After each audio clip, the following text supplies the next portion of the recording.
Queria agradecer ao António, muito obrigado pela apresentação, agradecer também à organização pela oportunidade de vir aqui apresentar esta comunicação.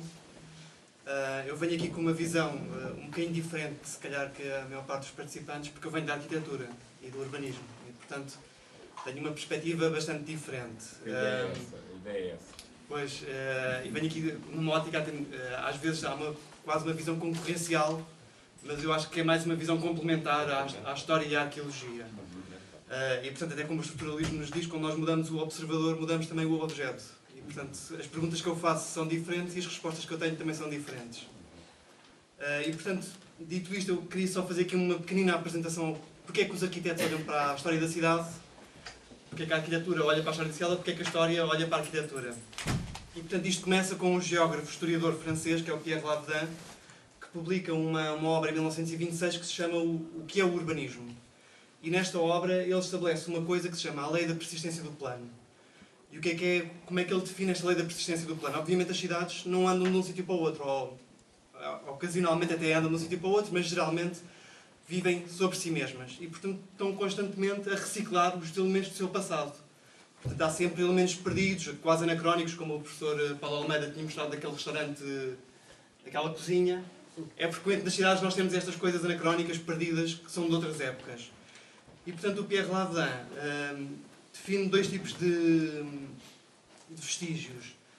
Define, por um lado, as permanências e, por outro lado, as persistências. E o que é que são as permanências? As permanências são estes vestígios tangíveis, materiais, que nós conseguimos encontrar no tecido urbano.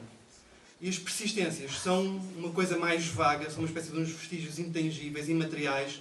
Podem ser, por exemplo, lendas, a toponímia. Neste caso, tinha aqui esta imagem de Wall Street, que eu penso que a maior parte das pessoas conhece a razão de se chamar Wall Street, em Nova Iorque. Portanto, isto é um vestígio imaterial daquilo que era a antiga cerca da Nova Amsterdão. Ela chama-se Wall Street porque é um caminho de ronda. É o traçado da rua e o topónimo da rua é, por simplesmente, a permanência da antiga muralha da cidade. E, portanto, o que é que nós, os arquitetos, geógrafos, fazemos? Muitas vezes é, portanto, olhar para a cidade, pegar, identificar todos estes pequeninos fragmentos que vão sobrevivendo e tentar juntá-los todos e reconstruir um bocadinho aquilo que é a evolução da cidade. Portanto, Paris é um caso muito expressivo deste processo. Nós conseguimos, através das ruas de Paris, dos boulevards, quase que reconstruir os sucessivos perímetros da muralha que a cidade foi tendo e reconstruir, de certa maneira, a evolução daquilo que é a cidade de Paris. É quase como se cortássemos uma árvore e fôssemos olhando para os anéis da árvore e conseguimos quase recuar no tempo.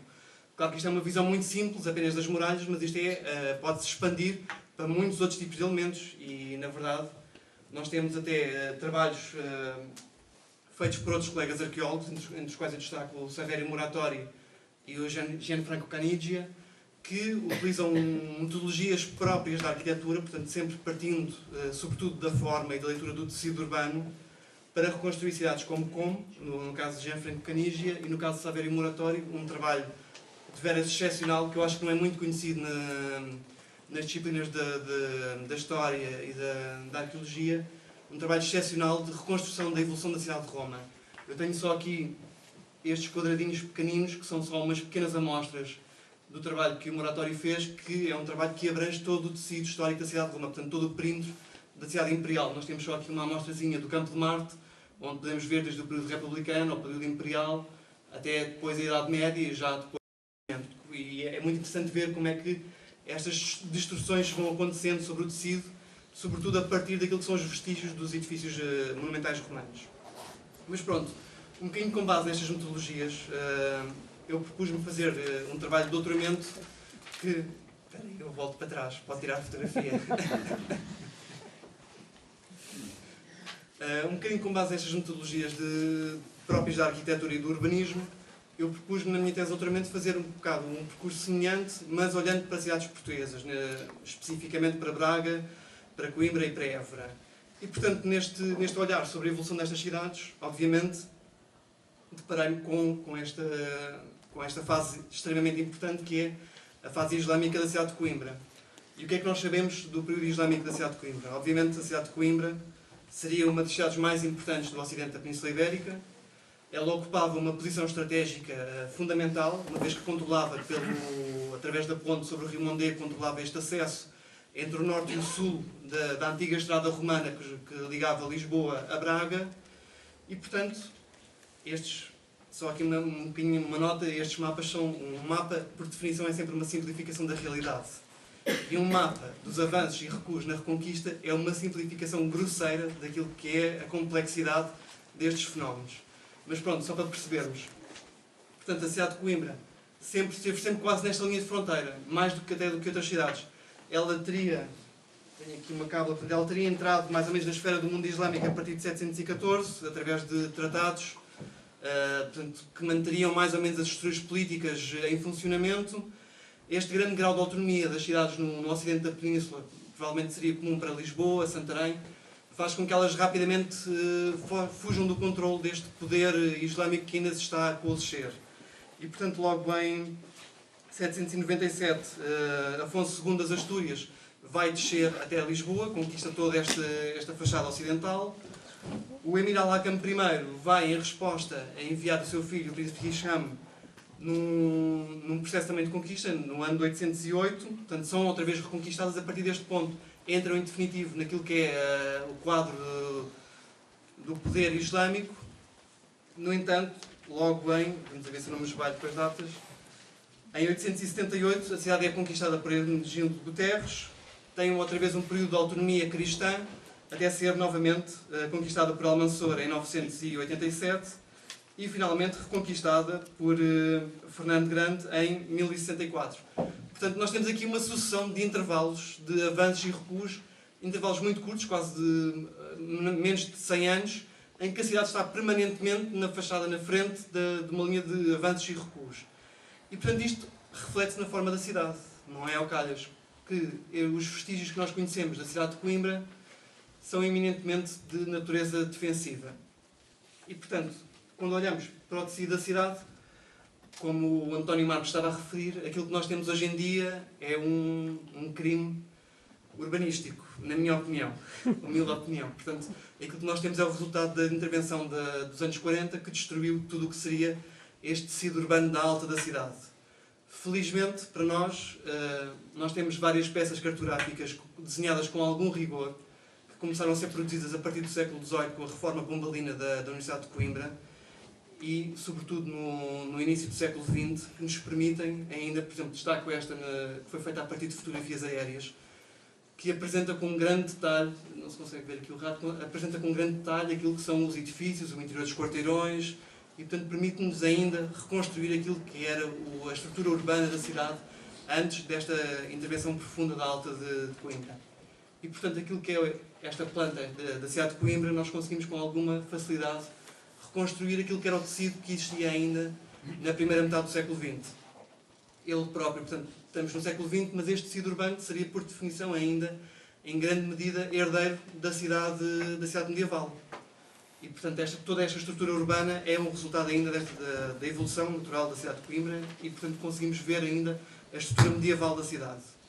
E, portanto, usando esta planta como base, vamos, inicialmente, numa primeira abordagem, cartografar o que são estes vestígios islâmicos que nós conhecemos.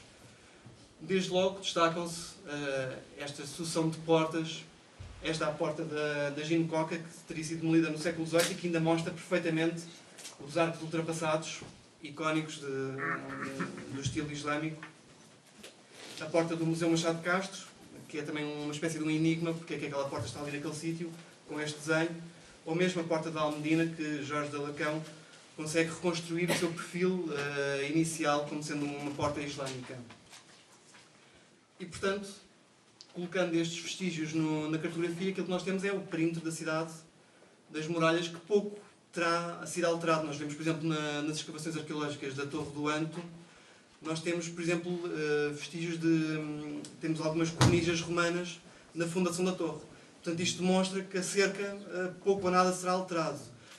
Isto é mais uma consequência da topografia do que propriamente da vontade dos homens.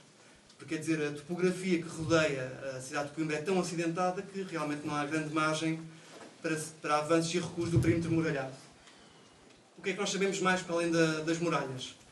Temos, obviamente, o imponente alcácer islâmico, construído por Filipe Pimentel, hoje Paço das Escolas, que teria a seu tempo também sido um paço real, que é um imponente quadrilátero com cerca de 80 metros de lado, muito semelhante a outras estruturas defensivas islâmicas, como por exemplo a Alcazaba de Mérida, o Alcácer de Toledo também, que geralmente apresentam este perfil quadrangular. E portanto, aqui, em posição dominante sobre aquilo que é a topografia da cidade, o antigo Alcácer islâmico. Para além destes dois elementos defensivos, eu agora não tenho aqui as minhas notas, este desenho é do Walter Rossa, mas ele não é o primeiro a avançar com esta hipótese. Há vários autores que sugerem a existência de um terceiro perímetro defensivo, uma espécie de um alcácer, uma alcáceva, a partir da morfologia urbana também. Portanto, a Alta de Coimbra apresenta esta forma ovaloide, o que sugere a existência de um outro recinto defensivo, que, portanto, colocado no mapa, nos dá quase uma leitura, passa a expressão, quase em casca de cebola, portanto, em sucessivos círculos concêntricos, desde a Almedina até ao Castelo. E, portanto, isto não é muito dissemelhante daquilo que nós temos na cidade de Lisboa também. Temos estes três círculos, portanto, temos a Almedina, temos a Alcáceva e depois temos o Alcácer. Nestes três elementos podemos acrescentar a sede de Coimbra, a sede velha, a Igreja de Santa Maria, que seguramente já existiria desde a Antiguidade, no mesmo sítio, a Ponte Romana e, penso eu, também as estruturas defensivas que ligavam a muralha, a cerca da cidade, à ponte. Penso, na minha opinião, elas fazem mais sentido existirem se, em caso de assédio por forças do Norte, permitirem a ligação e o acesso à ponte e a reforços vindos do Sul. E, portanto, neste quadro, isto registra mais ou menos aquilo que nós conhecemos da cidade de Coimbra no período islâmico. O que é que falta aqui? Evidentemente falta um dos elementos principais, a Mesquita Aljama, que é uma componente intrínseca de qualquer cidade islâmica com uma dimensão relevante. Nós não temos nenhum vestígio material que nos diga onde é que a mesquita existia. E mesmo as fontes que nós temos, no caso de Lisboa, ou de Santarém, ou de tantas outras cidades, temos algumas tradições que nos dizem que a mesquita foi transformada, geralmente a Sé Catedral vai ocupar o espaço da mesquita. Para Coimbra não temos nenhum elemento desse tipo. E, portanto, ela permanece até aos dias de hoje como uma das maiores incógnitas da história da cidade de Coimbra. Onde é que está a Mesquita Aljama? No entanto, nós temos duas referências importantes que mencionam o edifício. Portanto, nós sabemos, para além de quase que podíamos tipificar de certeza que existiria, mas temos duas fontes que nos dizem que ele existia mesmo. A mesquita existia. Temos uma fonte da Crónica Geral de Espanha, que provavelmente terá sido redigida pouco tempo depois da conquista da cidade, que nos diz que Dom Fernando teria feito de um tal Rodrigo de Vivar, teria o armado cavaleiro, no espaço da Mesquita Maior. E temos uma fonte mais tardia, do século XII, que nos refere que, já no tempo de Dom Afonso Henriques, portanto, que a cidade de Coimbra seria a cidade capital de Dom Afonso Henriques e que nesta cidade existiria uma mesquita aljama que tinha sido transformada pelos cristãos em igreja após a conquista da cidade. Portanto, estas duas fontes referem-nos claramente que existia uma mesquita e que ela foi transformada em igreja. E, portanto, temos aqui já um bom ponto de partida. O que é esta coisa das transformações das mesquitas em igrejas? Novamente, o professor Paulo Fernandes já abordou mais ou menos esta questão. Isto é um processo comum em tantas cidades da Península Ibérica. Ele pauta-se quase sempre pelos mesmos registros. Portanto, as igrejas, as mesquitas, são geralmente compostas por dois espaços principais, o espaço de orações e o pátio. Claro que há algumas exceções, especialmente nas mesquitas mais pequenas, que não têm pátio. E, portanto, estes dois espaços organizam-se em função de um eixo de composição que começa no lado norte e vai acabar no lado noroeste e no lado sudeste, apontado mais ou menos para Meca. Esta orientação também é uma coisa que tem muito que se lhe diga. E o que é que os cristãos fazem quando se apropriam destes espaços? Portanto, as mesquitas têm uma grande facilidade, que são espaços relativamente homogéneos, simples, portanto é muito fácil adaptar uma mesquita. Eles, por isso, simplesmente interrompem este eixo de composição, rodam o eixo 90 graus e vão colocar na parede nordeste um conjunto dos altares mores, que também, como a professora falou, geralmente depois andam de um lado para o outro, não é? E, portanto, mesmo quando estes edifícios depois são eventualmente substituídos por edifícios românicos ou góticos, é possível muitas vezes encontrar estas cicatrizes que persistem destes momentos anteriores do edifício. Portanto, neste caso, na Igreja Catedral de Sevilha, a forma da Igreja Gótica ainda respeita integralmente aquilo que era o espaço do edifício islâmico, para além de, claro, do alminar que ainda persiste aqui como campanário e do pátio da antiga mesquita que ainda hoje podemos encontrar. E, portanto, é frequente nestas igrejas transformadas, adaptadas de antigas mesquitas, encontrarmos estes vestígios, como em Sevilha, do pátio, como em Granada, o antigo alminar, ou mesmo com o edifício. Aqui podemos ver claramente o edifício da antiga mesquita e a cabeceira, que foi justaposta depois já em período cristão. E, portanto, estes vestígios ajudam-nos muitas vezes a encontrar, são pistas muito evidentes, de antigas mesquitas que foram transformadas em igrejas. Para além disso, nós temos aqui a questão algo controversa da orientação das mesquitas. Eu digo controversa porque acho que há muitos pontos de vista diferentes sobre a orientação. Na minha opinião, a orientação é reveladora de uma mesquita. No entanto, ela não pode ser tida como um valor absoluto, porque mesmo a orientação em período islâmico, quer dizer, a mesquita de Sevilha está praticamente orientada para sul. E, portanto, estas orientações, elas mesmo assim podem variar bastante.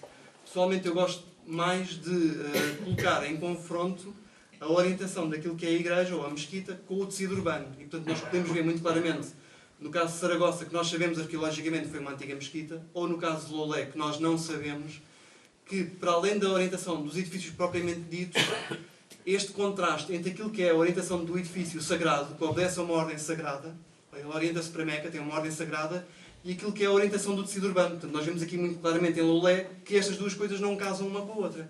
Porque o tecido urbano tem uma ordem prosaica, comum, dos homens, e a igreja, ou a antiga mesquita, tem uma ordem sagrada. E, portanto, elas não colam umas com as outras.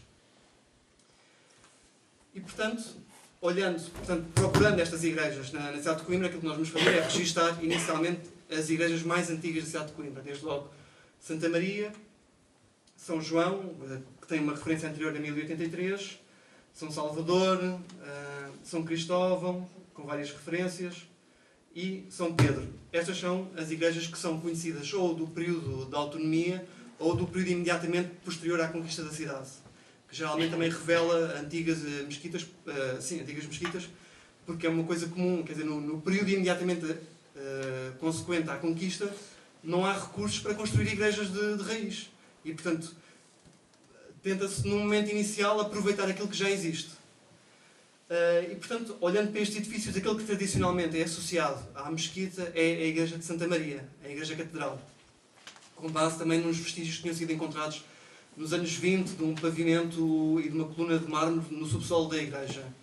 No entanto, como Jorge de Alarcão refere, a posição da mesquita sobre a antiga Igreja de Santa Maria tem uma série de condicionantes, alguns problemas.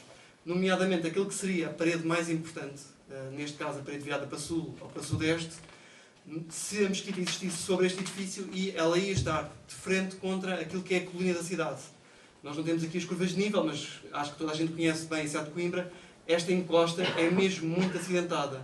E, portanto, a quibla ia ficar contra a face norte da encosta da colina. E, portanto, num espaço que é, como o próprio Alarcão diz, que oprimia e humilhava aquilo que seria o espaço mais importante da mesquita. E, portanto, a Igreja de Santa Maria sugere uma continuidade desde a Antiguidade Tardia. O próprio topónimo, a evocação Santa Maria, sugere edifícios que são resultado de um processo de cristianização, mas tem algumas condicionantes que não sugerem a existência de um espaço de culto islâmico. O que é para além desta igreja?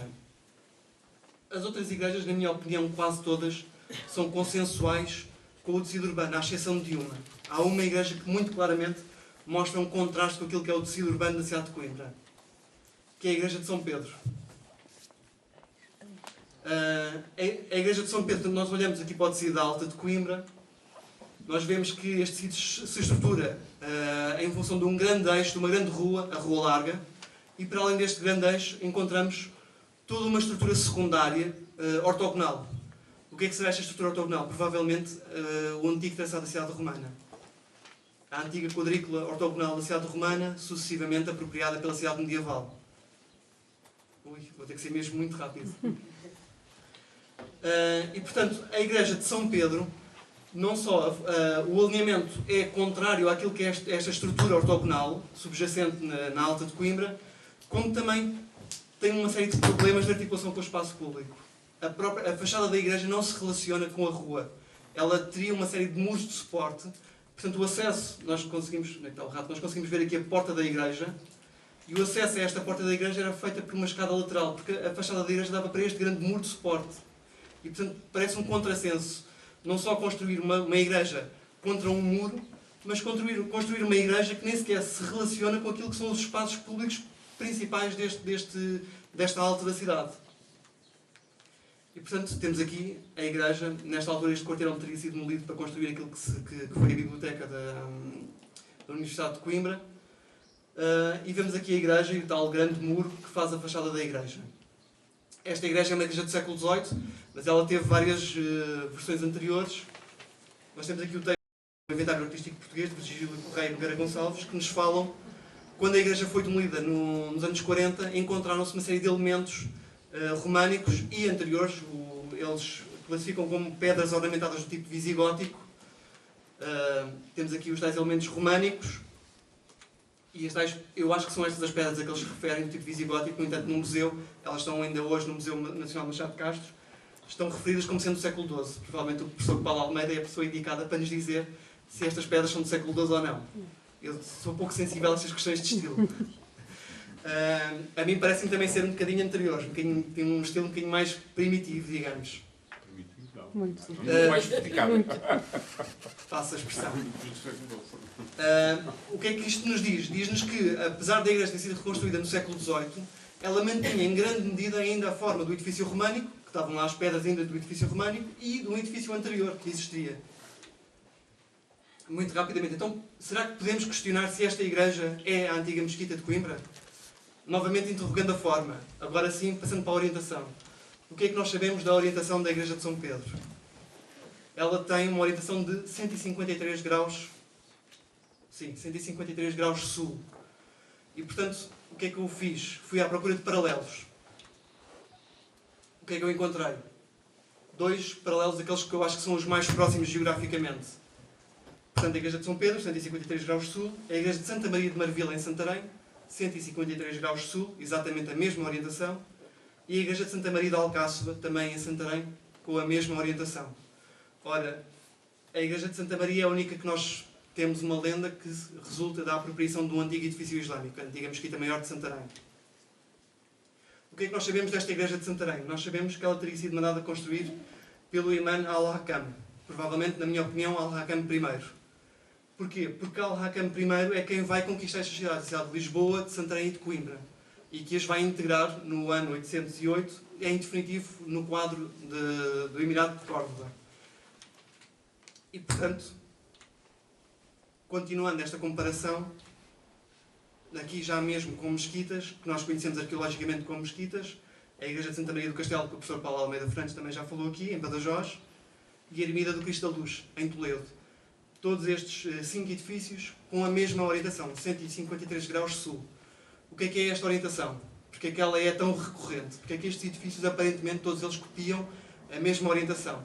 Se nós estávamos aqui a falar que as orientações dos edifícios islâmicos pode variar bastante, há claramente uma tendência dominante. E qual é que é esta tendência? É aquela que copia a Mesquita de Córdoba. Aquela que é a obra fundacional quase do Emirado de Córdoba. O desenho que aqui está é o desenho da primeira mesquita, não representa as ampliações que foram feitas posteriormente.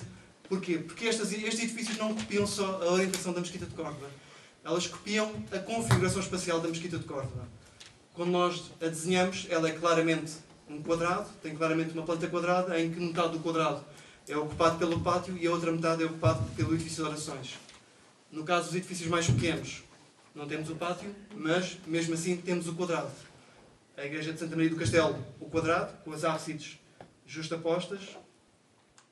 A ermida do Cristo da Luz, também ela um quadrado com uma ábside justaposta. A igreja de Santa Maria de Alcáçova, um quadrado com as ábsides justapostas. faço nota que o campanário da Igreja de Santa Maria de Alcáçova é este elemento no vértice norte, portanto também uma coisa típica das antigas mesquitas, e também o facto de, nesta igreja, as naves serem também, terem vários capitéis romanos reutilizados, que é uma coisa excepcional numa igreja, mas comum numa mesquita. A Igreja de Santa Maria de Marvila, outra vez o quadrado, e a metade do quadrado como espaço de culto e o pátio como um espaço vazio, com as ábsides justapostas, e a Igreja de São Pedro.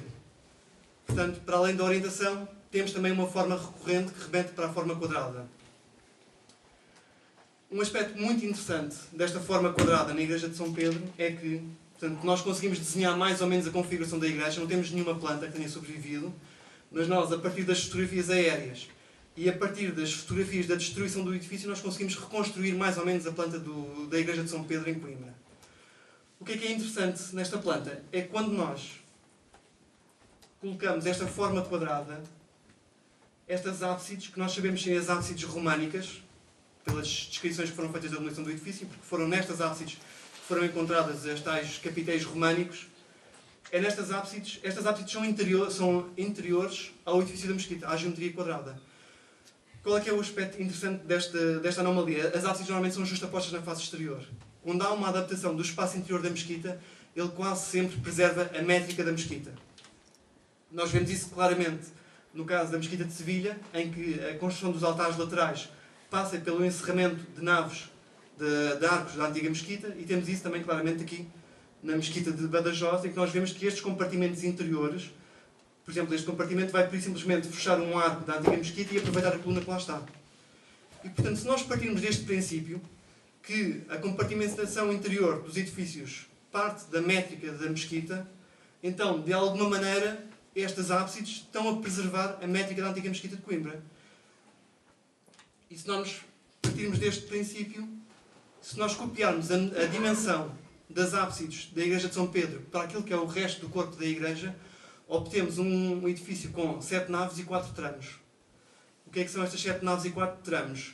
É uma coisa perfeitamente comum em qualquer não diria, mas já há muitas mesquitas semelhantes, desde logo a mesquita de Saragossa, que nós temos aqui a planta fundacional exatamente com as 7 naves, ou, por exemplo, na mesquita de Lisboa, que nós já ouvimos aqui a descrição, que teria 7 ordens de colunas. O que é que são as 7 ordens de colunas? São as 7 naves da mesquita. E, portanto, conseguimos quase reconstruir a hipotética planta da mesquita de Coimbra como sendo um edifício relativamente típico, com 7 naves e 4 tramos, em que claramente, portanto, temos um número ímpar porque temos um eixo de composição em função da quibla. Ora, falta só um elemento, e com isto concluo, é que para além do corpo da igreja, nós sabemos ainda de outra componente que foi demolida no século XVIII, o campanário da torre. Temos descrições da destruição do campanário. O campanário, como nós vemos aqui numa descrição contemporânea, tinha dita a igreja uma torre muito afortalezada, sublinho afortalezada, portanto os contemporâneos da demolição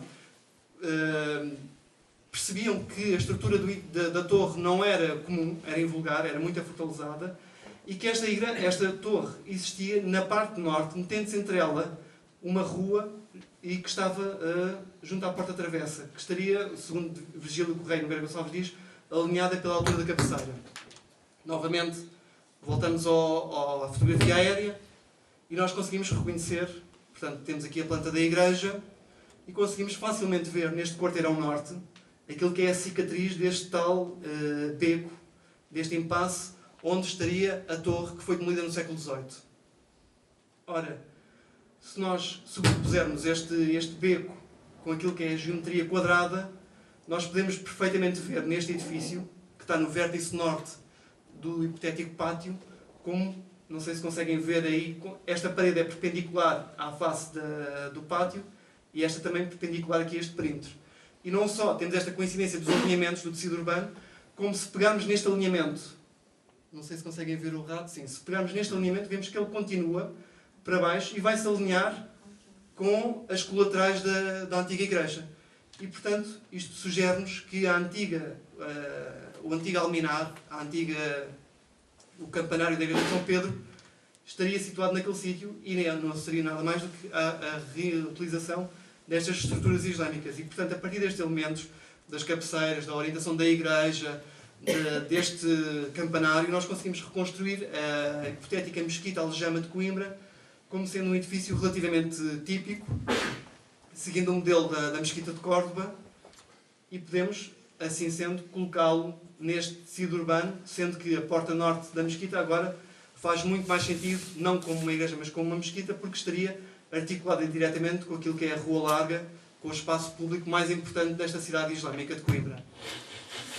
Infelizmente, e com isto também mesmo, a igreja foi demolida, não só foi demolida, como todo o subsolo foi completamente subtraído. E, portanto, nós vemos aqui nas obras da Rua Larga, temos aqui a fachada do Colégio de São Paulo Ermita, que ficou aqui o pórtico do colégio pendurado, e nós vemos o que era o nível da antiga Rua Larga e aquilo que é o nível da atual Rua Larga. Nós temos aqui um desaterro, em alguns pontos, de 4 ou mais metros. E, portanto, tudo aquilo que seria eventuais evidências arqueológicas, muito provavelmente já não existem. Portanto, eu diria que, para além do tecido urbano, talvez só a história nos possa algum dia oferecer algumas respostas para esta hipótese. E termino. Obrigado.